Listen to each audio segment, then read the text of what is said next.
बरसात का महीना आ चुका था और चिलचिलाती गर्मी से राहत देते हुए आसमान से बूंदें बरसने लगी। रिया के लिए ये उसका गांव के ससुराल में पहला मॉनसून का महीना था। शहर में पली बढ़ी रिया ने हमेशा बारिश का मजा बालकनी में कॉफी और ब्रेड पकौड़े के साथ लिया था, लेकिन इस बार मामला कुछ और था। वो अपने गांव वाले ससुराल में थी। आज सुबह सुबह ही आसमान से पानी बरसना शुरू हो गया। ठंडी हवा के झोंके घर में आ रहे थे और रिया अपने कमरे में बिस्तर पर दुबकी हुई थी। तभी उसकी सास विमला देवी की आवाज आई, रिया बहू उठो, देखो कितनी बढ़िया बारिश हो रही है, आज तो गर्मा गर्म पकौड़े बनने चाहिए। ये सुनकर रिया ने सोचा, हैं पकौड़े तो ठीक है, लेकिन इतनी सुबह सुबह कौन पकौड़े बनाता है भला। वो उठकर किचन में गई जहाँ उसकी सास पहले से ही सिलबट्टे पर चने की दाल पीस रही थी। माँ जी मिक्सर तो है, फिर सिलबट्टे पर पीसकर क्यों मेहनत बढ़ा रही हैं आप अपनी। बहू मिक्सी में वो बात कहाँ, और सिलबट्टे में दाल के साथ साथ प्यार भी पिसता है। तभी ससुर यानी शर्मा जी भी बाहर से आए।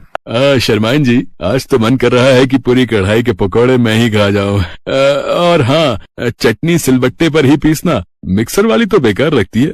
ओफो, न जाने ये सिलबट्टे को ऑब्सेशन क्यों है इन सबको। माँ जी मैं मिक्सर में पीस दूं, चटनी झटपट हो जाएगा। अरे नहीं बहू, सिलबट्टे वाली चटनी का स्वाद ही अलग होता है। उसकी खुशबू और ताजगी मिक्सर में नहीं आती, उसमें जान नहीं होती। चटनी तो इसी पर बनेगी। है जान, चटनी में जान, अजीब ही है सब। वो चुपचाप खड़ी देखती रही। विमला ने बड़े इत्मीनान से लहसुन, अदरक, हरी मिर्च और ढेर सारा धनिया सिलबट्टे पर रखना शुरू कर दिया। फिर शुरू हुई चटनी पीसने की कला। विमला ने कुछ ही देर में गाढ़ी हरी चटनी बना दी, जिसकी खुशबू पूरे किचन में फैल गई। इधर ससुर जी ने पकौड़े तलने का जिम्मा अपने हाथ में ले लिया और कढ़ाई में गर्मा गर्म तेल डालकर पकौड़े तलने लगे।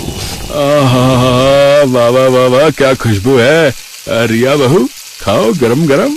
ऐसा मजा एसी वाले कमरों में कहा, जो इस बरसात की ठंडी हवा में है, वो भी पकौड़ों के साथ। रिया ने एक पकौड़ा उठाया और उसे सिलबट्टे वाली चटनी में डुबोकर खाया। गर्मा गर्म पकौड़ा और तीखी चटनी बारिश के मौसम में उसे स्वर्ग जैसा लग रहा था। वाह माँ जी, चटनी तो बहुत ही स्वादिष्ट बनी है। बोला था ना, मिक्सर वाली में वो बात नहीं। अच्छा बहू, अब ये थोड़े पकौड़े बन गए हैं, अब बाकी तू तल कर ले आ हमारे लिए गर्मा गर्म। ऐसा कर, ये टोकरा भर कर ही ले आना, हम बाहर इंतजार कर रहे हैं, और कल से तू ही सिलबट्टे पर चटनी बनाया करेगी। ऐसा कहकर वो बाहर चले गए। ये अच्छा हलाल किया इन्होंने मुझे 2 पकौड़े खिलाकर। फिर रिया सबके लिए पकौड़े बनाने लगी, जिसमें उसे पूरा 1.5 घंटा लग गया। एक के बाद एक सब गर्मा गर्म पकौड़े खाए जा रहे थे। ऐसे ही दोपहर हो गई। दोपहर होते होते बारिश और तेज हो गई। घर को फिर से साफ करके और सबके लिए खाना बनाकर रिया अपने कमरे में आराम करने चली गई। लेकिन शाम को बारिश फिर शुरू हो गई। तभी शर्मा जी ने कहा, अरे वाह वाह, आज तो इंद्रदेव खूब प्रसन्न है हमसे। अब तो आज शाम को चाय पकौड़ा पार्टी होगी।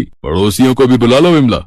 ये सुनकर तो रिया के माथे पर बल पड़ गए। पड़ोसी, और इस कीचड़ में ऊपर से पकौड़े, हे भगवान। बहू ओ बहू, मैंने फोन करके हमारे कुछ खास पड़ोसियों को बुला लिया है। वो क्या है ना, तेरे हाथ के पकौड़े तेरे ससुर जी को बड़े पसंद आए, और वो चाहते हैं कि आस पड़ोस के लोगों को भी पता चले कि तू कितने अच्छे पकौड़े बनाती है। लेकिन हाँ, वो चटनी ना सिलबट्टे पर ही पीसना। जी माँ जी। एक बार फिर रिया रसोई में पकौड़े बनाने और सिलबट्टे पर चटनी बनाने चली गई। सिलबट्टे पर चटनी बनाते हुए उसके हाथ भी घिस गए। फिर जैसे तैसे उसने सबके लिए पकौड़े बनाए। फिर शाम को कुछ पड़ोसी आ गए। रिया ने तो देखते ही बस आंखें बंद कर ली। आज तो लगता है मेरा सारा दिन पकौड़े और पोछे में ही निकलने वाला है। बहू पकौड़े तैयार हैं तो ले आ। जी माँ जी। रिया चटनी और पकौड़े लेकर बाहर आई। पकौड़े और चटनी का दौर फिर शुरू हुआ। इस बार पकौड़ों में आलू, प्याज और पनीर भी शामिल।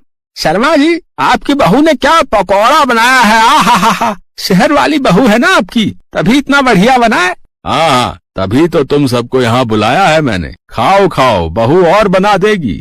हाँ, जैसे बहू तो मशीन है ना कि बटन दबाए और बहू ऑन। रिया फिर से और पकौड़े बना कर लाती है। उस रोज तो उसकी हालत ही खराब हो गई। रात को बिस्तर पर पड़ते ही वो सो गई। अब अगले कुछ दिनों तक ऐसा ही चलता रहता। जब भी बारिश होती उसे झट से पकौड़े और सिलबट्टे की चटनी का ऑर्डर आ जाता। अपने ससुराल वालों की इस आदत से वो कुछ दिनों में ही परेशान हो गई और एक दिन उसने चटनी मिक्सी में ही पीस कर बना डाली। लेकिन उसके स्वाद से उसकी सास और ससुर पहचान गए कि चटनी आज सिलबट्टे पर पिसी हुई नहीं है। ये क्या बहू, इसमें तो कितना बेकार स्वाद है। सच सच बता, तूने ये चटनी मिक्सी में पीसी है ना? वो माँ जी देर हो रही थी इसलिए। तो तेरी कोई ट्रेन छूट रही थी क्या जो तुझे पकड़नी थी? देख बहू, तू इनके दोस्त की बेटी है और बचपन की दोस्ती को ध्यान में रखकर ही तुम दोनों की शादी की है, लेकिन इसका मतलब ये नहीं कि तू हमें कुछ भी बनाकर खिला दे। जा आप सिलबट्टे पर चटनी पीस कर ले आ। रिया फिर से सिलबट्टे पर चटनी पीस कर बनाती है। फिर रात के समय, राहुल तुम्हारे घर में इस सिलबट्टे का इतना क्रेज क्यों है, और ये बारिश में पकौड़े खाने का रिवाज? अरे रिया, ये हमारे गांव का रिवाज है। बारिश में गर्मा गर्म पकौड़े और सिलबट्टे की चटनी। ये सिर्फ खाना नहीं,